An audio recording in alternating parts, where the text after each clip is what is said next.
My name is Oladosu Adenike. I'm the founder of iLeadclimate Action Initiative from Nigeria, an eco-feminist, climate justice activist, and an eco-reporter. So today I'm with Frederic from Guessing University, the co-founder of Planetary Thinking, and he has done amazing work talking about the connection between climate change and democracy. And he has authored several articles on this aspect, and also he's also working on these issues that defines us. And so basically it's here with us, a very brilliant person in the field. And so it's an avenue here to have Tamara over here. Like, she's very brilliant at what she does, and I really appreciate her insights, looking at the fact that there are different climate change crises that defines us across the globe. And recently I get to know about the Colorado River, where I compared it about the Lake Chad. And specifically on this Democracy Day, we are going to be talking about the climate hotspot region. And one of such is the Colorado River, which is going to be telling us how it's affecting the democracy, even the Mississippi River over there, how it's affecting democracy. I've had a lot of hotspot areas on climate change in America. So she's going to be telling us more about how the fact that climate action is linked to democracy. If we don't have democratic institutions strong enough, then climate change will bring it all down. So just into the whole thing. So thank you for joining us. And looking at today being an International Democracy Day, it's imperative for us to talk about how climate change will undermine or lead to the fall of our democracy if we don't act. These are issues we have to talk about now, or else it's going to define us in the nearest future, because it's already leading to peace and security issue, and definitely it could lead to the collapse of our democracy. Looking at region of Lake Chad, Colorado River, Arab Spring, and different hotspot areas of the climate change crisis, how it's affecting our democracy, because all of these regions where we have the hotspot region on climate change, we are all democratic country, and it could lead to coup, of which happen in some of the countries like in Africa.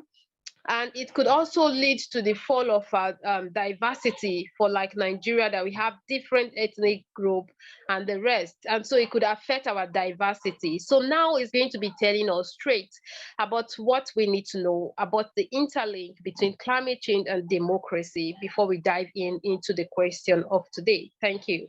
You're welcome again. Thank you so much for your kind introduction.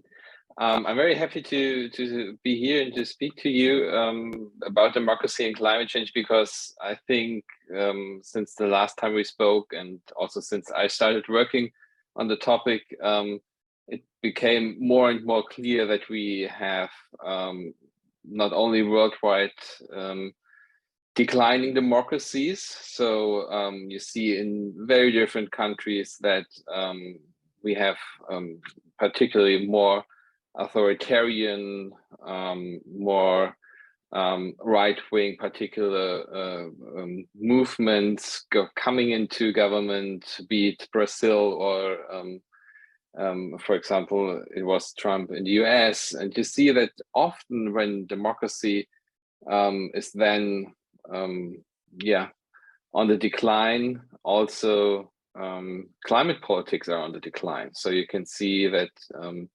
those who don't care much about involving other people and involving the diversity of their populations also don't care that much about the environment. And there is, of course, some research on the issue, and there are different arguments out there how this interconnection between democracy and climate politics works out. And if you like, I can just summarize some of these main arguments, and then we can proceed maybe from that. So, well, the arguments are that there are, of course, some shortcomings of democracy itself when it comes to climate change. So in democracies, you have, for example, cycling issue attention. You have the media looking at one problem, then looking at the other one, and then for the next day you need a new topic, a new headline, so you're still in the business. And so this is part of democracy, to be informed and to be, of course, also able to step into new topics. But for such a topic like climate change, which is always there and which needs a very long-term coverage, democracies might not be that well suited. Then you have characteristics of climate change itself. It's a very complex problem. So it's not only, I don't know, building a road from town A to town B, but it's a problem that is almost in every instance of our life. So how we eat, how we travel, how we live, how we, what our buildings are made of. It's everywhere, more or less. And then there are more general arguments, like democracies are already overloaded, the governments. They have so many problems. So now there's climate change on top, and it's so complex, they cannot deal with it. But if you look at the other side, I think democracies also have a lot of advantages they bring on the table. So if you look at, for example, surveys, you can see that the median voter favors climate action. And there is also this, the voters increasingly over the last years favor climate action. Then democracies have at least the potential to increase their procedures, so they can invent new, for example, deliberative procedures where new forms of dealing with complex issues could be invented, democratic innovations. And then if you look at the international level, which is of course very important, then you see that it is more likely that democracies cooperate with each other than autocracies. And so you see, it's I think currently there is a lot of different angles to this topic. But if you look at the empirical studies that are being made, overwhelmingly these studies tell us that more democracy leads to better climate performance and to better climate policies. So it's a complex, as I try to introduce. It's a very complex relationship, but at the same time, I think the message from the empirical studies is quite clear that we need, on the practical level, more democracy and not less if we want to deal with climate change and not hit the next tipping points of the climate system. Thank you so much. You just mentioned the point I wanted to say just now, talking about tackling climate change needs more democracy. You know, there are some school of thoughts that believe that tackling climate change needs more democracy, while the other believe that tackling climate change needs the suspension of democracy. So is it possible that if we can tackle climate change without democracy, because over time democracy has been used to solve different societal issues, and at the same time, if it is not upgraded, if democracy is not upgraded, it's going to collapse. Once it collapses, that means the state of human, that means human security and the rest, it's going to collapse. That means human will go on extinction. So what do you have to say about that second school of thought? Do you think they were right in any way, or do you think they were not right at all? Yeah, so the other school of thought is more on the side of, we should invent, maybe, they don't say that directly, but invent some kind of eco-authoritarianism, or even, if you would like to point it like that, in a form of an eco-dictatorship maybe just for a short time, then we solve climate change, and then we go back to democracy, something like that. So James Lovelock, who invented the Gaia thesis, who just died recently, he said some years ago, well, climate change is actually a problem like war. You have to put democracy on hold for a while, then solve the climate problem, and then turn back to normal. But as I think everyone can easily imagine, if you really stop democracy and all its procedures from functioning to invent strong climate policies, it's hard to go back to the democratic state that was in operation before. And I think there is just this picture that we need a wise leader, and this wise leader simply will solve the problem for us. And this is one of these figures that is also prominent in that debate. And there is also some, I think, looking at, for example, China, where you see that a lot of renewables are installed, a lot of renewable power plants are installed, and then particularly in Western and in democratic industrialized countries that now need to transform their whole fossil-based industries, they say, well, see, just look at China, they just do it. So shouldn't we be more like China? And then obviously this comes at a very high price. On the one side, if you look at concentration camps that exist in China, if you look at all the cyber security issues where you have no really individual liberties anymore, and so on and so forth. And on the other side, well, China implements a lot of solar power, but at the same time, they are also opening at the same time a lot of new coal plants.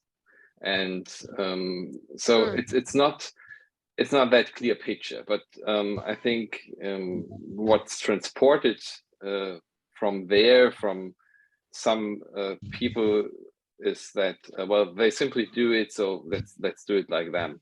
But it comes at a very high price, I think. Thank you so much for joining. And this is International Democracy Day. It's a very important day, and we need to look inward beyond just democracy to also look at the health of our environment, how it intercedes with human health and the health of our environment. Because of recently, we get to define democracy as the government for the people and the environment, of the people and the environment, and by the people and the environment. That means we need environment as human needs the environment. You know, the environment needs human, vice versa. And there's always a strong relationship with our environment and democracy. So if we take our environment out of democracy, then a lot will fall apart, just as it is with the COVID-19, where nature wants to claim its space. At the same time, the climate crisis could undermine or destroy democracy. Nigeria is a democratic country. America also is a democratic country, Germany and the rest. Let me start with this first school of thought that talks about the fact that tackling climate change needs the suspension of democracy. And the second school of thought talks about that tackling climate change, it needs more democracy. If it is here, which of the school of thoughts, or are they intercepting at any point those two schools of thoughts? Yeah, I think we are in a moment where it is obvious to everyone that we cannot have a healthy planet without a healthy democracy, largely because unless the work of policy, of the decision-making at the highest levels about who has access to resources is made in a democratic way, meaning the folks, every single person's voice matters, every single person's voice is included, every single person's opinion, whether it is the same or different is valuable to the discussion, those tenets of democracy are entirely applicable to the conversation around whether or not one community is given the space, the resources, and the capacity to survive the climate crisis, whether that's access to resources, to water, to air, to safe land, and the ability to travel, the right to be given asylum if they're fleeing an extreme event or resource scarcity event, which is all a part of climate. So I think there are no schools of thought that could accurately and logically separate a healthy democracy from a healthy planet, because they both require everyone's voices. Oh, thank you so much. You've talked quite a number of things, because I also support the school of thought that talks about the fact that tackling the climate change crisis needs more democracy, because more than half of the world population reside in the democratic country. And so we need our constitution, we need different structures to uphold our environment. And that is why the voice of our environment matters in our democracy, to see how we could upgrade our system to suit environment. And just to my next question, looking at Colorado River, the Mississippi River, and the rest, what do you have to talk about, looking at how climate change is defining those people in those regions, the scarcity of water, how it's affecting agriculture, and the rest? Unfortunately, it's become increasingly clear that we are not in a moment where the failure to protect our resources, to think about water scarcity, its connection to the conversation around energy and environment, that relationship to how we produce emissions, and the hot mess that we're in around a warming planet, a cold planet, a drought-ridden planet, an extreme weather planet. We are not in a moment where we can talk about climate specifically and focusing on the data and the metrics, without recognizing that without healthy water systems, people are more prone to violence, because you need water to live, you need water for food, you need water to have livestock and animals, you need water to create electricity. In almost every case, water is a key conductor of electricity. And so there are very few processes whereby you don't need it in some point. So even if we're talking about industrialized versus agriculture, we cannot have this conversation about a healthy democracy and a healthy planet if we're not talking about the health of our water, our waterways, our potable water, and our water for industry. So we are knee deep in this conversation, whether we're talking about Lake Chad, or we're talking about the Colorado River, whether we're talking about the mighty Mississippi, or the tributaries to it, which are related to current crisis in Jackson, Mississippi, where climate change related events caused a ripple effect that overwhelmed wastewater treatment and made it so that an entire Black city was without water for a number of days that could kill millions of people. The fact that so many of the infrastructure systems in the US and domestically are so aged and out of proportion to the relative need we have, and what climate change is doing to our access to clean, drinkable water, we are in a moment where everything we care about is under threat. Thank you so much. So everything all linked, the environment affecting our democracy. And I just want to ask you another question that I think is also very important about, you mentioned about violence, like in the Lake Chad region, it's already leading to violence, conflicts, the clashes between the farmers and the herdsmen. Do you think climate change could bring down our democratic system? Do you think at any point in the Colorado River or other hotspot region in America that it could lead to war? That climate change could result to war. Once there is war, then democracy cannot hold. So do you think at any point it could lead to war, the climate change crisis? Yeah, I mean, there's been numerous studies that the scarcity of resources is more likely to create conflict. Not just to mention that the extreme weather events themselves create the conditions for conflict. If resources are already scarce, if communities are already dealing with rapidly changing weather patterns, inability to grow crops and food, inability to count on resources to be available when they have historically been available, that creates anxiety, it creates fear, it's an enabling condition for conflict. And there are numerous studies at the UN level and peer review that prove that there will be more conflict as a result of scarcity of resources. And water is life. It is the most important of every resource. And the harder it gets to have, the fewer agreements that can be made to share what we currently have. And what happens when lake and river and tributary systems dry up is all a feeding frenzy for more conflict more often in more places where it's arid and dry and where people have lost their access to water, whether we're talking about the Colorado River or Lake Chad or the Great Lakes, or whether we're talking about Salt Lake, which is drying up, and at the moment where it dries up, it would immediately release a bunch of poisonous chemicals that come from the ways that the water has been used. We cannot undo these issues once they're done. This isn't just about restarting a well or recharging it. It's about upsetting the global balance of water systems. Nice. Wow. Definitely, because one of those things is the resource control issues. And a very big example also is the Darfur crisis in Sudan, whereby there were thousands of people that lost their life, and partly related to climate change crisis or environmental crisis that led to the outbreak of violence. And the same thing is also wants to repeat itself, where regions in the Lake Chad are already fragile, like the Sahel region and the rest, including even Nigeria, because I'm afraid that democracy could affect our diversity that should be our stronghold for peace and unity. And so I'm wondering what could be the solution in solving this crisis to see that we protect our democracy. Do you think we need to upgrade our legal system or constitution or different laws that could help to include the environment in our democracy? Because right now, democracy is not all about human alone. It also includes our environment, because the health of our environment dictates human health right now. So what do you think needs to be done to uphold our democratic systems?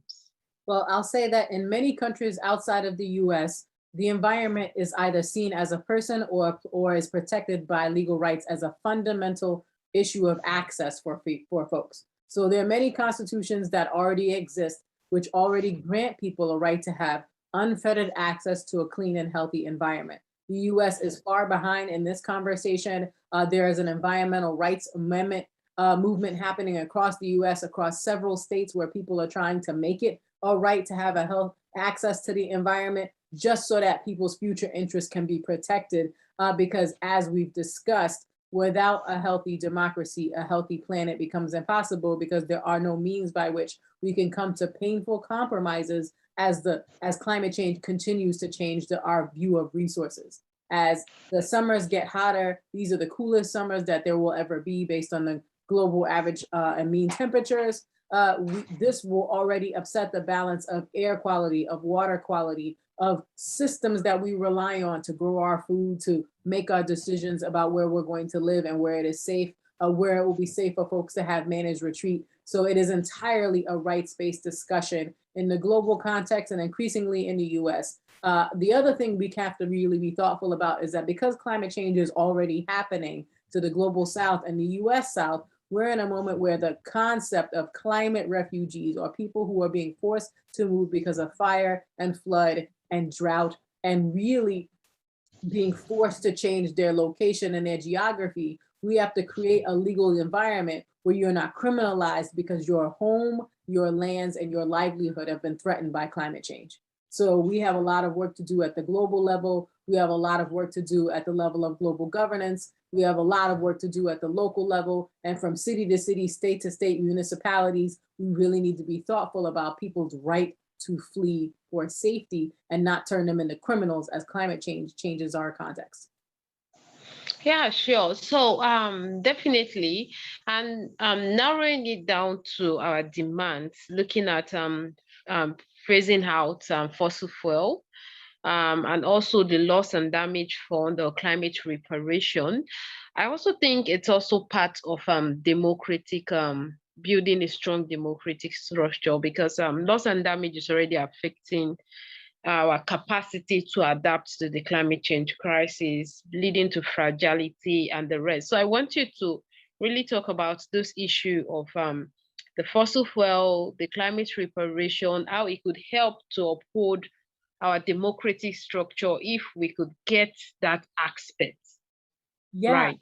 I think the conversation around climate reparations is wide ranging, because it isn't just about exacting a penalty because people have been inappropriately ejected from their homes by fire and flood because of our continued addiction, association, and preference for fossil fuel gas and its byproducts. I think we are in a moment where climate reparations also means forgiving the debt that has dragged down so many countries, so many nations, so many states, especially those where African peoples are. The idea of structural debt related to a compounding crisis that makes it less likely that you can deal with basic resources, support, and allowing people to move around. That is a conversation of climate reparations. Whether or not folks get supported in growing crops that are useful to them, in developing technologies that can help them to get off of fossil fuels, and where the resources from that comes from, whether we're talking about a technological debt, a financial debt, a spiritual debt, and a colonialist debt,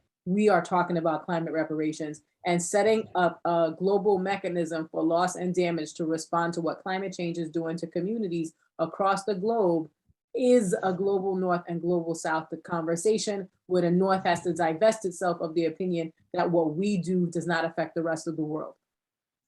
Yeah, sure. Thank you so much. I really appreciate your insights on all of these issues. So do you have something you want to talk about on this International Democracy Day about the climate change crisis that the world needs to look into in dealing with? Yes, so the United States just passed the biggest climate bill in its history, the only climate bill in its history. And while there are many things to say about what it could do better and how it disproportionately impacts racialized and communities of color, there is enough to say that we are in a moment where our democracy is not assured, and it certainly isn't assured if we don't have a full picture of the devastation that the climate is already doing to how we live, work, play, and pray. And so if we're not thinking about the impacts of human beings, the impacts on ecosystems, the scarcity of resources, and putting in humane conservation efforts that don't discard people for the sake of projects and data, we are in a moment where we will fail to do the thing that's most important to the generations. It's really important for us to take this time we have, which is all the time there is, to do what's right, to stop the feedback loop that could destroy our planet happening across the continent of Africa, in the Amazon. Our lungs are struggling to breathe, and what it needs to survive is democracy. It's time for us to be thoughtful about that truth and to hold it with care. Nice. What we need to survive is democracy. Democracy, very well. So I was looking at this conversation and I was looking at it that most people are not really talking about, maybe the conversation is not yet in the African setting, about how climate change is affecting our democracy. You know, people are not looking at that aspect right now, you know, because looking at the Niger Delta crisis, another environmental crisis, how it's affecting people access to safe drinking water, education, depriving them of their livelihoods because it's a rich zone, but now it's the oil spillage has spoiled the whole environment. And so we could look at all of those sample areas where it's been affected. And so I really appreciate you that you are telling us about this, and I'm really looking forward to having a growing conversation about democracy, because if we don't talk about it now, I'm afraid that in the nearest decade to come, it will shift towards democracy, because our democratic system will be in total mess, and it's going to be affecting everything, because it's going to affect our laws, affect everything. And yeah, so I'm very excited that I'm able to have this conversation with you about climate change and democracy, because it could be the single threat to our democracy, the climate change crisis, if we don't act now. And so I'm really, really happy to have this conversation with you. Yeah, thank you so much. I love those comparisons, like countries that are democratic in structures and the one that are not, they could be authoritarian to accept anything, anything goes in, anything goes out. They don't want to know. But in a democratic setting, there's a kind of ways at which things must be done in an orderly way. So looking at democracy now, well, how do you define modern day democracy in the current climate scenario? As for me, I define democracy as a government for the people and the environment, by the people and the environment, and of the people and the environment. That means our democracy must include the voice of our environment. So how do you define modern day democracy to suit into tackling climate change? I totally agree with you. This definition very much resonates to one of Lincoln of democracy of, by, and for the people. So, and then this is what democracy has been established for within the last, or thought of mainly in the last decades and centuries. And of course, there are very different varieties. So there are democracies that are paying more attention to be inclusive, some paying more attention to be representative. There are more direct democracies, and so on and so forth. Of course, there is a variety of democracies.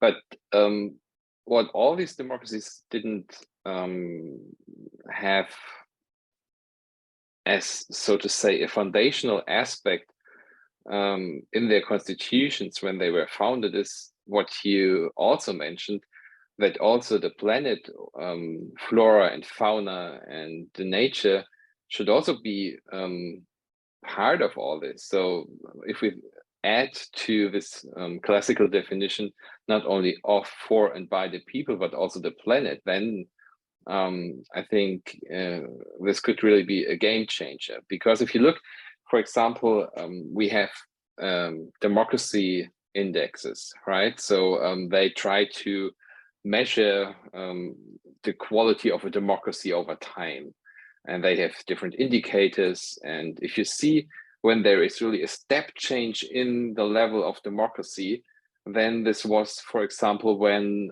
women were allowed to vote. So step change is always included to always happened when you had a major group or an actor that was not represented so far in democracy to be represented in democracy. And I think the next step change really would be to think about how can we involve nature into our democracies, make it part of it. So would there be, and this is now, I think, open for future scenarios, and I think this is very much where now people like you really have to step in and have to propose what you think also might work best. Should we have spokespersons for example, Lake Chad in democratic systems? Should we have, maybe a monitoring of a certain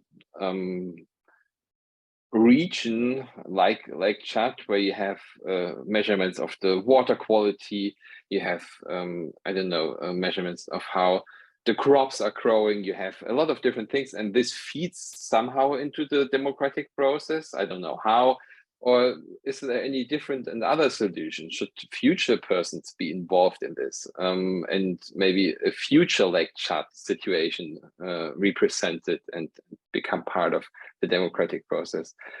So I think this would really be the next step change for democracy to become a planetary democracy or a green democracy, however you might call it, but to involve, to not only see nature as a resource that could be used and even maybe exploited, but to understand that all these complex interactions between us humans and the nature surrounding us need also to be represented in our political systems. Thank you so much. You just spotlight or expanded many things.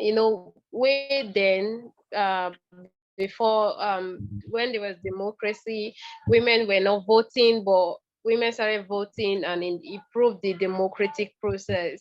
And now it also needs us to involve the environment as a whole, so that we know that the health of our environment matters to human health, and human health also matters to environment.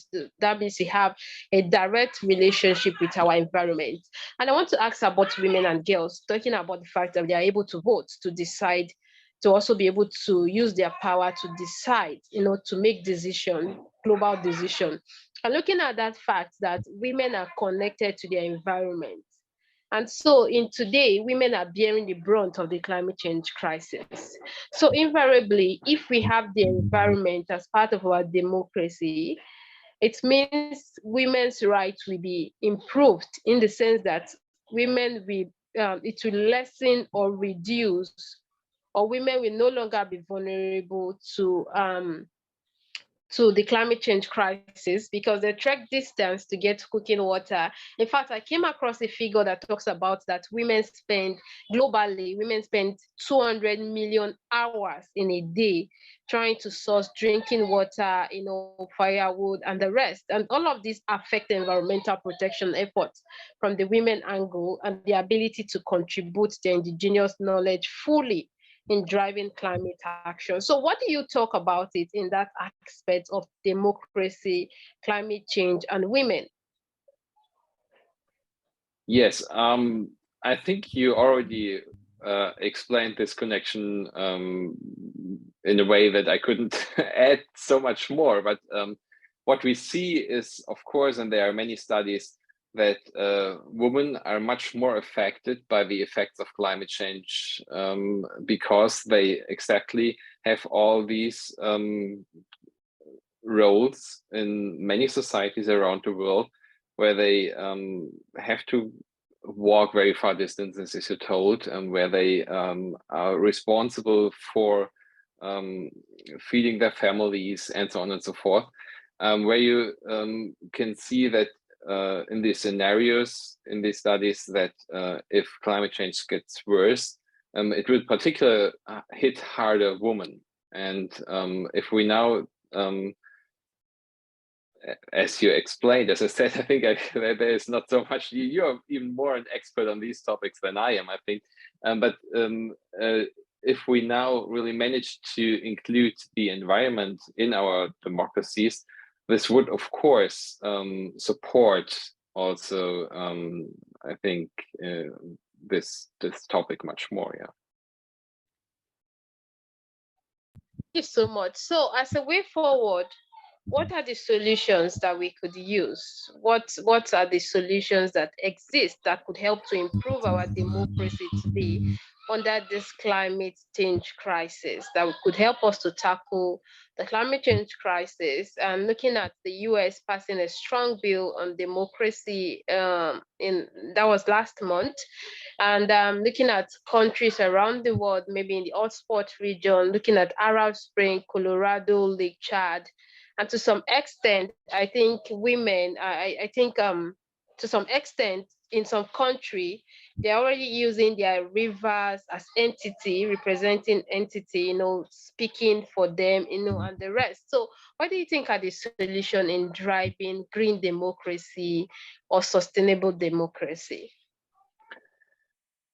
I think it will be a lot about experimentation, really, now. So on the one side, one has to look at places and hear voices that didn't play much a role so far. So in maybe the most prominent example is in New Zealand, where the indigenous Maori invented, or not invented because it was their common practice for a very long time, but in the current political system, they were able to invent that a mountain, a forest, and a lake have now righthood status. So they have legal status now. And this is exactly what I mentioned before. Should we have, for example, spokespersons for certain natural phenomena, like a river or a forest or something like that? And to experiment, I think, with those approaches could really be a game changer. And there are, beside such practices that maybe already exist, but that were overlooked because those groups were marginalized. A lot of different proposals in the literature where we don't know whether they will work or not. For example, eco-regional assemblies or interspecies democracy. So is it possible to, well, there's also, of course, a lot of research on that, but to understand in interspecies democracy, how we can involve animals in a certain way, because they also are an indicator of how an ecosystem is currently evolving or declining. And for that, I think, yeah, we need a lot of experimentation. Thank you so much. So what do you have to say as a concluding part of this interview for International Democracy Day, looking at the fact that you're an author of Climate Change and Democracy? I think that we have, of course, a lot of challenges to democracy at the current moment, be it the COVID crisis, be it the energy crisis that currently hits certain parts of the world, the food crisis that's coming up. But I think a lot of these crises have actually their roots in the ecological dimension and in the question on whether and how, as we spoke about, we included the environment in our democracies. If we would have included the environment in our democracies, then there wouldn't probably be this energy crisis, because we wouldn't have been so dependent on fossil fuels in certain parts of the world. Then there wouldn't have been a food crisis, because it would have become clear that you need in every part of the world a self-sustaining system of food generation that is not dependent on other parts of the world, and so on and so forth. So I think there is really a certain root cause for many of the current crises of democracy we currently see, and we could go, as you already defined it, move forward if we not only see democracy as a government of, by, and for the people, but also the planet. Thank you so much for this interview. I really appreciate your presence, your brilliant contribution, and the rest, looking at the fact that the well-being of our environment, democracy dictates or could tell or could be as an indicator to know the well-being of our environment, of human at the same time. And so looking at the fact that the iceberg is melting, our resources are shrinking, wildfire, heat wave, floods are happening around the world. And this alone could be the greatest threat to our democracy as a whole, and could bring down our democracy. So the climate change crisis is very powerful. And that is why we need to act now, that climate action is central towards building a strong, sustainable, and healthy democracy in our world today. So really appreciate your coming today, for contributing, and for all you have been doing in our various institutions and as a whole. So really, we thank you for coming again. So I don't know if you have something to say again, then we wrapped up. The only thing that's missing from this work is you. We need people. So thank you very much for the time to talk about this. Democracy isn't just capital D democracy. It involves the demos, people, all of us. And if we don't have a say, then we are in harm's way. Thank you. Thank you. Thank you. Thank you so much for inviting me, and thank you for all your contributions that are much larger than mine on that issue. So thank you. Thank you.